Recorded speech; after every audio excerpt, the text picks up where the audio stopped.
అల్లు వారింట పెళ్లి సందడి నెలకొంది. మెగా ప్రొడ్యూసర్ అల్లు అరవింద్ చిన్న కుమారుడు అల్లు అర్జున్ తమ్ముడు నటుడు అల్లు శిరీష్ త్వరలో వివాహ బంధంలోకి అడుగు పెడుతున్న సంగతి తెలిసిందే. అయితే మార్చి 6న నయనిక రెడ్డితో శిరీష్ వివాహం జరగనుంది.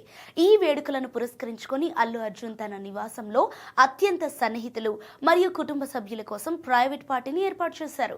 ఈ వేడుకల్లో గ్లోబల్ స్టార్ రామ్ చరణ్, ఆయన భార్య ఉపాసన ప్రధాన ఆకర్షణగా నిలిచారు. ఇటీవలే కవల పిల్లలకు తల్లిదండ్రులైన ఈ జంట కుటుంబ వేడుకలో ఇలా ఉత్సాహంగా కనిపించడం అభిమానులను అలరిస్తోంది. ఈ పార్టీలో అల్లు అర్జున్, స్నేహారెడ్డి దంపతులు అతిథులుగా సాదర స్వాగతం పలికారు. అందుకు సంబంధించిన ఫోటోలు ప్రజెంట్ సోషల్ మీడియాలో తెగ వైరల్ అవుతున్నాయి.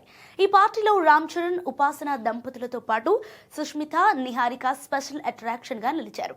అలాగే ఈ పార్టీకి తేజ సజ్జా, వైష్ణవ్ తేజ్, సిద్ధు జొన్నలగడ్డ, సుశాంత్, కృతి శెట్టి, నేహా శెట్టి, రాశి ఖన్నా, నభా నటేష్ కూడా పాల్గొన్నారని సమాచారం. అయితే ఈ పార్టీకి సంబంధించిన ఫోటోలలో రామ్ చరణ్ క్లాసీ లుక్ లో కనిపించగా ఉపాసన ట్రెడిషనల్ వేర్ లో మెరిసిపోయారు.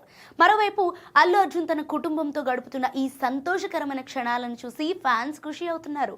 అయితే చాలా రోజుల తర్వాత అల్లు అర్జున్, రామ్ చరణ్ ఒకే ఫ్రేమ్ లో కనిపించడంతో ఇది మెగా అల్లు బాండింగ్ అంటూ నెటిజన్లు కామెంట్స్ చేస్తున్నారు.